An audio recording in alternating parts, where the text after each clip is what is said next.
ನನ್ನ ಹತ್ರ ಇಟ್ಕೊಂಡು ನನಗೆ ಹೆಂಗೋ ಕ್ಯಾಮೆ ಇಲ್ಲಲ್ಲ ಅಂತ ಅಮ್ಮಮ್ಮ ಚಾಕಿಸ್ಕೊಂಡು ಅಲ್ಲಿ ಇಟ್ಕೊಂತಾರ. ಸರಿ ಬಿಡ ಕಣವ, ಹೆಂಗೋ ಒಳ್ಳೆ ಕೆಲಸ. ಅಣ್ಣ ಎಲ್ಲರ ಎದುರಿಗೆ ಕೊಟ್ಟಿದ್ರೆ ಚೆನ್ನಾಗಿತ್ತು ಅಂದರೆ ಬೇಡ ಕಣಪ್ಪ, ನಮ್ಮ ಮನೆ ಮಗುಗೆ ನಾವು ಎಲ್ಲರ ಎದುರಿಗೆ ಕೊಡೋದೇನು ಬೇಡ ಅಂತೆಲ್ಲ ಹೇಳಿದೆ. ಅವರಣ್ಣ ವಾಪಸ್ ಇಸ್ಕೊಂತ, ಅಯ್ಯೋ ಕೈಗೆ ಹಾಳಾದ ಮುದ್ದಕ್ಕೆ ಕೈಗೆ ಬಂದಿರ್ತಿತ್ತು, ಬಾಯಿಗೆ ಬರಲಾರ್ದ ಬಿಡಲಿಲ್ವೇ ಅಂತೆಲ್ಲ ಹೇಳಿ ಬೈತಾ ಇರ್ತಾ.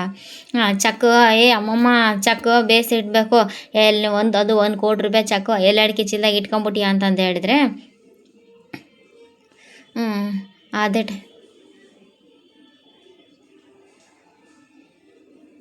ಆ ಥರ ಎಲ್ಲಡಿಕೆ ಚೀಲದಾಗ ಇಡಬೇಡ ಅಂತಲ್ಲ, ಕೊಡೋರಿಗೆ ಕೊಟ್ಬಿಟ್ಟು ಎಲ್ಲರ ಮುಂದೆ ಕೊಟ್ಟು ದೊಡ್ಡ ಚೆಕ್ ಮಾಡಿಸಿ ಕೊಡ್ತಾರಲ್ಲ, ಹಂಗೆ ಕೊಡ್ಬೋದಲ್ಲ ಅಂತೆಲ್ಲ ಹೇಳಿ ಬಲಗೈ ಗೊತ್ತಾಗಬಾರ್ದು ಅಂತ ಹೇಳ್ತಾರೆ. ಅಂಥದ್ರಲ್ಲಿ ನಾವು ನಮ್ಮ ಮಗನಿಗೆ ಕೊಡೋದನ್ನು ಎಲ್ಲರ ಮುಂದೆ ಯಾಕೆ ಕೊಡಬೇಕು ಅಂತೆಲ್ಲ ಹೇಳ್ತಾ, ಸರಿ ಬಿಡು ಮುದ್ದೆಗೆ ಎಲ್ಲಡಿಕೆ ಚೀಲದಾಗ ಇಟ್ಕೊಂಡು ಹೋಗ್ಬಿಡ್ತಾ.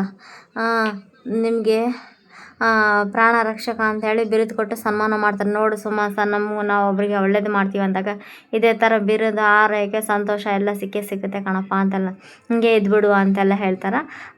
ಸರಿ 1 ಕೋಟಿ ರೂಪಾಯಿ ಕೊಟ್ಟಾರಲ್ಲ, ಅದು 1 ಕೋಟಿನ 100 ಕೋಟಿ ಮಾಡುವಷ್ಟು ಶಕ್ತಿ ಐತೆ ಕಣ್ಲ ನಿನಗೆ, ಮಾಡು ಅಂತೆಲ್ಲ ಹೇಳ್ದೆ. ನೋಡಪ್ಪ ನಿನಗೆ ಅನುಭವ ಒಟ್ಟಿನಲ್ಲಿ ನಿನ್ನ ಬಗ್ಗೆ ನನಗೆ ಶಾನೆ ಸಂತೋಷ ಇದೆ ಅಂತೆಲ್ಲ ಹೇಳ್ತಾನೆ. ಮೇಲಾಗಿ ನಿನ್ನ ಸ್ವಂತ ಏನು ಬೇಕಾದರೂ ಮಾಡ್ತೀನಿ ಕಣ್ಲ ಅಣ್ಣ. ಆಮೇಲೆ ಸುಭಾಸ, ನಿನಗೇನಾದರೂ ಅನುಭವ ಆದರೂ ಕಮ್ಮಿ, ಅದಕ್ಕೆ ಹುಷಾರಾಗಿ ಹೆಜ್ಜೆ ಇಡಪ್ಪ ಅಂತೆಲ್ಲ ಹೇಳ್ತಾನೆ. ಅದೇ ಏನಾದರೂ ಸಲಹೆ ಸೂಚನೆ ಬೇಕಂದರೆ ಅಣ್ಣ ತಮ್ಮನ ಸಹಾಯ ತಗೋ ಅಂತೆಲ್ಲ ಹೇಳ್ತಾನೆ. ಈ ಕಡೆ ಸುಭಾಷ ಅಲ್ಲಿ ಚಂಪಾ ಕೆಲಸ ಮಾಡಿದೆ, ಈಗ ಕಷ್ಟಪಟ್ಟು ಹೇಳಿದಿರೋ ಅಕ್ಕಿನ ನಾನು ಯೂಸ್ ಮಾಡಲಿಲ್ಲಪ್ಪ, ಹಾಗೆ ಪಟಾಯಿಸ್ಕೊಂಡಿರೋದು ಯೂಸ್ ಮಾಡಲಿ ಅಂತೆಲ್ಲ ಏನೇನೋ ಕೆಟ್ಟದಾಗಿ ಮಾತಾಡ್ದ. ಅದೇ ಟೈಮಿಗೆ ಅವರಮ್ಮ ಅವ್ರ ಅಕ್ಕ ಬರ್ತಾನೆ. ನಿನ್ನ ಬುದ್ಧಿ ಏನಂತ ಅರ್ಧ ತೊಡೆದ್ಬಿಟ್ಟು ನಾವೇ ಕಣಂತೆ, ನಿನ್ನ ಬುದ್ಧಿ ಅರ್ಧ ಕುಡಿದ್ಬಿಟ್ಟು ಕಣ್ಲ ಅಂತೆಲ್ಲ, ಇಲ್ಲ ಕಾರ್ ತೆಗಿಯೋಕೆ ಬಂದು ಕಾರ್ ತೆಗಿ ಅಂತೆಲ್ಲ. ಈ ಕಡೆ ಕಾಫಿ ತಗೋ ಅಂತ, ಸರಿ ನಿಂಗೆ ಅದೇ ಟೈಮಿಗೆ ಟೀ ಕಾಫಿ ಕೊಡೋಕೆ ಬರ್ತಾರೆ. ಟೀ ಕಾಫಿ ಕೊಡ್ತಾ ಇರ್ಬೇಕಾದ್ರೆ ಇಲ್ಲಿ ಅದೇ ನನಗೂ ಬೇಡ ಅಂತ ರೀ ತಗೊಳ್ಳಿ ಅಂತ, ನನಗೂ ಬೇಡ ಗೋವಿಂದ, ನನಗೂ ಬೇಡ ಅಂತ. ಎದಕ್ಕೆ ಅದೇ ಮಾಜಿ ಪ್ರಧಾನಿ ಅವರು ಶ್ರೀಮತಿ ಅವ್ರದ್ದು ಸಂತರ್ಪಣಾ ಕಾರ್ಯಕ್ರಮಕ್ಕೆ ಹೋಗಿದ್ವಿ ನಾವು ಅಂತೆಲ್ಲ ಹೇಳ್ತಾ.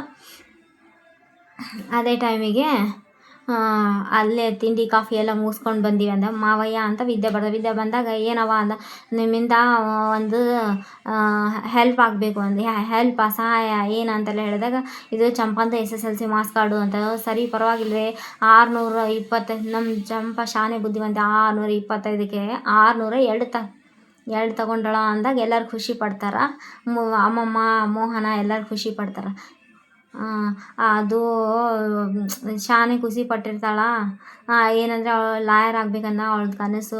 ಅವ್ರ ತಾಯಿ ತೀರ್ಕೊಂಡಿದ್ದಕ್ಕೆ PUCನ ಅರ್ಧಕ್ಕೆ ಬಿಟ್ಟು ಇಲ್ಲಿಗೆ ಬರೋ ಪರಿಸ್ಥಿತಿ ಬಂತು ಅಂತೆಲ್ಲ ಹೇಳ್ತಾ. ಅದೆಲ್ಲ ಸರಿ, ನನ್ನಿಂದ ಏನಾಗಬೇಕು ಅಂತೆಲ್ಲ ಹೇಳಿದಾಗ, ಮಾವಯ್ಯ ಅದು ಟ್ಯೂಷನ್ನಿಗೆ ಕಳಿಸಿದ್ರೆ ಖಂಡಿತವಾಗ್ಲೂ ಪಾಸ್ ಆಗೇ ಆಗ್ತಾಳ ಅಂತೆಲ್ಲ ಹೇಳ್ತಾ. ಅದೇ ಟೈಮಿಗೆ ಎಲ್ಲರೂ ಖುಷಿ ಪಡ್ತಾರೆ. ಆಮೇಲೆ ತನ್ನ ಗುರಿನ ಸಾಧಿಸಿ ತನ್ನ ಕಾಲು ನಿಂತ್ಕೊಂಡು ಬದುಕು ರೂಪಿಸಿ ನೀವು ಅನುಮತಿ ಮಾಡಿಕೊಟ್ರೆ ಹೆಲ್ಪ್ ಆಗುತ್ತೆ ಮಾವಯ್ಯ ಅಂತಂದಾಗ, ಹಂಗೆ ಇದು ಈಶ್ವರಿ ಕೋತಿ ತಾನು ಕೆಡದಲ್ದೆ ಓನನ್ನೆಲ್ಲ ಕೆಡಿಸ್ತಾನಂಗೆ ನೀನು ಓದಿ ದಬ್ಬಾಕ್ನೆ ಅಂತ ಹೊರಗೊಂದು ನಿನ್ನ ದಾರಿಗೆ ಅವಳನ್ನ ಹೇಳ್ಕೊಬೇಕು. ಇಲ್ಲ ಅತ್ತೆ, ನಾನೇನೋ ಅವಳನ್ನ ಹಳ್ಳಕ್ಕೆ ತಳ್ತಾ ಇಲ್ಲ, ಒಳ್ಳೆ ದಾರಿಗೆ ಕರ್ಕೊಂಬರ್ತಾ ಇದ್ದೀನಿ ಅಂತ. ತನ್ನ ಕಾಲ ಮೇಲೆ ನಿಂತ್ಕೊಂಡು ಅವಳಿಗೆ ಯೋಗ್ಯತೆ ಸಂಪಾದಿಸೋದಾಗ ಅವಕಾಶ ಮಾಡಿಕೊಡಿ. ಆ ಮಾವಯ್ಯನ ಕೇಳ್ತಾ ಬಂದಿದ್ದೀನಿ ನಚ್ಚಿಕತೆ ಅಂತೆಲ್ಲ ಹೇಳ್ತಾರೆ. ಅಲ್ವೇ ನಿಮ್ಮನೆ ಏನಂತ ತಿಳ್ಕೊಂಡಿದ್ರೆ ನೀವು ಅಂತೆಲ್ಲ ಹೇಳ್ತಾರೆ. ಅದೇ ಟೈಮಿಗೆ ಶಿವರಾಮ ಸುಮ್ಮನೆ ಕೇಳಿಸ್ಕೊಂಡು, ನಮ್ಮ ಮಟ್ಟಿನಲ್ಲಿ ನೀತಿ ನಿಯಮ ಅದನ್ನು ಭಾವನವರೇ ಮಾಡಿರೋದು ಅಂತೆಲ್ಲ ಹೇಳ್ತಾ, ಅದನ್ನು ಮೀರಿ ನಮ್ಮ ಹೆಣ್ಮಕ್ಳ ಅಚ್ಚಿಂದ ಆಚೆ ಹೋಗ್ಬಾರ್ದು ಅಂದಾಗ ಅಮ್ಮಮ್ಮನ ಹೊಸಲಿ ದಾಟಿ ಹೋಗಲಿಲ್ಲ. ಹಂಗಿದ್ದಾಗೆ ಎಲ್ಲಿಂದ ನಿಮ್ಮ ಹೈಗಳು ಹೊಸಲು ದಾಟಿ ಆಚೆ ಹೋಗ್ಬಾರ್ದಿದ್ದು ಆ ಕಾಲಕ್ಕೆ ಈಗಲ್ಲ ಅಂತೆಲ್ಲ ಹೇಳಿ ಅಮ್ಮಮ್ಮ ಬೈತಾಳ. ಯಾವತ್ತು ಶಿವರಾಮ ಭವಾನಿನ ಕ್ಷಮಿಸಿ ಒಳಗೆ ಕರ್ಕೊಂಡೆ ಅವತ್ತೇ ಮುಗೀತದೆ ಎಲ್ಲ ಅಂದ್ರೆ. ಅವು ಚಂಪ ಮತ್ತು ಭಾವನ ಮಾತು ಕಟ್ಕೊಂಡು ವಿನಂತಿ ಮತ್ತು ಚಿತ್ರ ಓದಲಿಲ್ಲಲ್ಲ, ಅವ್ರಿಗೆ ಅನ್ಯಾಯ ಹಾಕಿಲ್ವೇ ಅಂದಾಗ ಕ್ವಾಟ್ಲೆ ಕ್ಲಾಪ್ಸ್ ಹಾಕಿ, ಓಹೋ ಏನತ್ತೆ ಇದು, ಅವರಿಬ್ಬರೇ 8ನೇ ಕ್ಲಾಸ್ ಪಾಸ್ ಮಾಡೋಕ್ಕಾಗ್ಲಾರ್ದೆ 2 ಕೋಳಿ ಮೊಟ್ಟೆ ತಗೊಂಡಾರ ಅಂತ. ಏ ಯಾಕ್ಲ ನಗ್ತಾ ಇದೀಯಾ ಅಂತ ನಗದು ನಿಂದ್ರಿಸು ಅಂತೆಲ್ಲ ಹೇಳಿದಾಗ ಎಲ್ಲರೂ ನಕ್ಕು ಬಿಡ್ತಾರೆ. ಅವಾಗ ಎಲ್ಲರೂ ನಕ್ಕು ಬಿಟ್ಟು ಕ್ವಾಟ್ಲೆ ಹೇಳಿದೆ ಕಣ್ಲ ದಿಟ್ಟವಾದ ಹೇಳಿದೆ. ಮಾವನ ಮಾತಿಗೆಲ್ಲ ಅವರು SSLC ಅವರು 8ನೇ ಕ್ಲಾಸ್ ಪಾಸ್ ಮಾಡೋಕ್ಕಾಗದೆ ಬಿಟ್ಟಿರೋದು ಅಂತೆಲ್ಲ ಹೇಳಿದಾಗ ಮುದ್ದೆ ಅಮ್ಮಮ್ಮ ಮತ್ತು ಶಿವರಾಮ ಗೋವಿಂದ ಎಲ್ಲರ ಜಗ್ಗಿನಕ್ಕೂ ಗೋವಿಂದ ಕ್ವಾಟ್ಲೆ ಸರಿಯಾಗಿ ಹೇಳಿದೆ ಕಣ್ಲೆ ಸರಿಯಾಗಿ ಹೇಳಿದೆ ಅಂತ. ಇವ್ರಿಗೂ ಇವರಿಬ್ಬರು ವಿಜ್ಞಾನಿಗಳೇ ಆಗ್ಬಿಡ್ತಾರೇನೋ ಅನ್ನಂಗೆ ಮಾತಾಡ್ತೀಯಲ್ಲಿ ಅಜ್ಞಾನಿಗಳು ಮಾತಾಡ್ತೀಯತ್ತೆ ಅಂತ. ಸರಿ ಬಿಡತ್ತೆ, ನಿಮಗೆ ಯಾರು ಬಾಯಿ ಕೊಡ್ತಾರಾ ಅಂತೆಲ್ಲ ಹೇಳಿ ಸುಮ್ಮನೆ ಆಗಿಬಿಡ್ತಾರ. ಅಲ್ಲಿ ಇವ್ರ ಬಂಡವಾಳ ಏನಂತ ಇಲ್ಲಿ ಯಾರಿಗೂ ಗೊತ್ತಿಲ್ಲ ಅನ್ಕೊಂಡೆ. ಸರಿ ಬಿಡ, ನಿಮಗೆ ಮಾತು ಕೊಡೋಕೆ ಬಿಡತ್ತೆ ಅಂತೆಲ್ಲ ಹೇಳಿ ಕೋಪ ಮಾಡಿಕೊಂಡು ಅದೇ ಟೈಮಿಗೆ ಮತ್ತೆ ಜಗಳ ಶುರು ಆಗುತ್ತೆ. ಮತ್ತೆ ಜಗಳ ಶುರು ಆದಾಗ ಇಲ್ಲಿ ಈ ಅಟ್ಟಿ ಸೊಸರನ್ನೆಲ್ಲ ಕೆಲ್ಸಕ್ಕೆ ಕಳಿಸಿ ನಾವು ಮನೆಯಲ್ಲಿ ಅಟ್ಟಿಲಿ ಕೆಲಸ ಮಾಡಬೇಕಾ ಅಂತೆಲ್ಲ ಹೇಳ್ದೆ. ಚಂಪಾ ನಿಮ್ಮನೆ ಎಕ್ಸ್ಕ್ಯೂಸ್ ಮೀ ಅತ್ತೆ, ಸ್ಮಾಲ್ ಕರೆಕ್ಷನ್, ಚಂಪಾ ಈಗ ನಿಮ್ಮ ಸೊಸೆ ಅಲ್ಲ, ಅದು ಸಂಬಂಧ ಯಾವತ್ತೋ ಮುಗ್ದು ಹೋಗೈತೆ ಅಂತೆಲ್ಲ ಹೇಳ್ತಾ. ಮಾವಯ್ಯ ಯಾವಾಗೋ ಹೇಳಾರ, ಚಂಪಾ ನನ್ನ ಮಗಳಿದ್ದಂಗೆ, ಚಂಪಾ ಅವಳ ಕೆಲಸ ನೀನು ಎದಕ್ಕೆ ಮಾಡಿ, ಖಂಡಿತವಾಗ್ಲೂ ಬೇಡ, ಅವಳ ಕೆಲಸ ಅವಳೇ ಮಾಡ್ಕೊತ, ಅಷ್ಟಕ್ಕೂ ಹೋಗಿ ಬಂದು ಅವಳ ಕೆಲಸ ತಾನೇ ಮಾಡ್ಕೊತಾಳೆ ಅಂತ ಓದು ಎಲ್ಲ ಬಿಟ್ಟು ಪರ್ಮನೆಂಟ್ ನಿಮ್ಮ ಕೆಲಸ ಮಾಡ್ಕೊತ ಜೀವದಾಳಾಗಿರ್ತಾಳೆ ಅನ್ಕೊಳ್ಳೋದು ಬೇಡ್ರಿ ನೀವು ಅಂತೆಲ್ಲ ಹೇಳ್ತಾಳೆ. ಅದೇ ಟೈಮಿಗೆ ಇವಳನ್ನು ಓದಕ್ಕೆ ಕಳಿಸೋದು ನಮಗಂತೂ ಇಷ್ಟನೇ ಇಲ್ಲ, ಹಂಗಲ್ಲ ಈಶ್ವರಿ ಅಂತೆಲ್ಲ ಹೇಳ್ದೆ. ಒಂದು ಆಲ್ರೆಡಿ ಓದಕ್ಕೆ ಕಳಿಸಿ ಒಂದು ತಪ್ಪು ಮಾಡೈತಿ, ಆಮೇಲೆ ಇನ್ನೂ ಒಂದು ಬೇಡ ಬಾಮ ಅಂತೆಲ್ಲ ಹೇಳಿದೆ. ಅದೇ ಟೈಮಿಗೆ ಸಾವಿತ್ರಿ ಕೈ ಎತ್ತದ. ಸಾವಿತ್ರಿ ಕೈ ಎತ್ತಿದ್ದು ನೋಡಿ ಎಲ್ಲರೂ ಗಾಬರಿ ಆಗ್ಬೇಡ, ಸಾವಿತ್ರಿ ಎದ್ದು ಕೈ ಎತ್ತಿದ್ಲು ಅಂತೆಲ್ಲ ಹೇಳಿ ನನಗೆ ಒಪ್ಪಿಗೆ ಇದೆ ಅಣ್ಣ ಅಂತೆಲ್ಲ ಹೇಳ್ತಾ. ಏನು ಅಂತ ಆಮೇಲೆ ಕೇಳಿದಾಗ ಆವಾಗ ಅಣ್ಣ ನೀನೇ ಹೇಳ್ತೀಯಲ್ಲ ಅಣ್ಣ, ಹೆಣ್ಮಕ್ಳು ಓದಿದರೆ ಸಮಾಜಕ್ಕೆ ಒಳ್ಳೆಯದು, ದೇಶಕ್ಕೆ ಒಳ್ಳೆಯದು, ಆ ಮಾತು ದಿಟ ಅಣ್ಣ ಅಂತೆಲ್ಲ ಹೇಳ್ತಾಳೆ.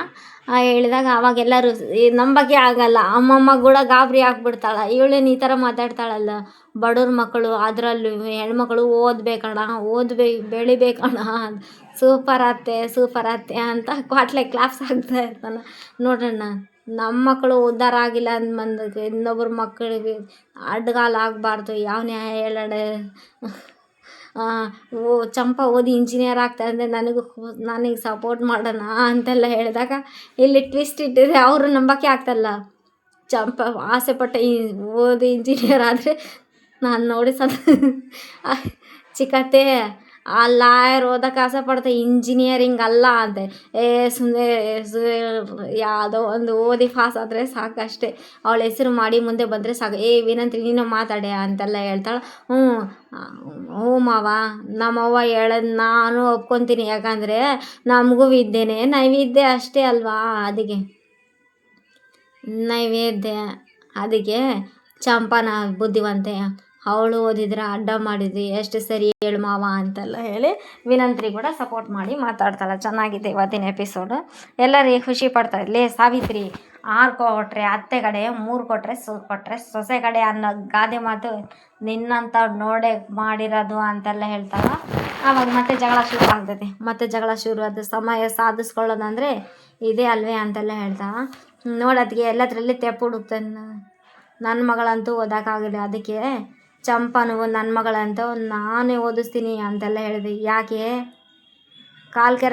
ಇಲ್ಲ, ಅದಕ್ಕೆ ಎಲ್ಲದರಲ್ಲೂ ತೆಪ್ಪು ಹುಡುಕ್ತಾರೆ, ನೀವು ಅದಕ್ಕೆ ಎಲ್ಲದರಲ್ಲಿ ತಪ್ಪು ಹುಡುಕ್ತಾ ಇದ್ದೀರಿ ಅಂತ ಮತ್ತೆ ಜಗಳ.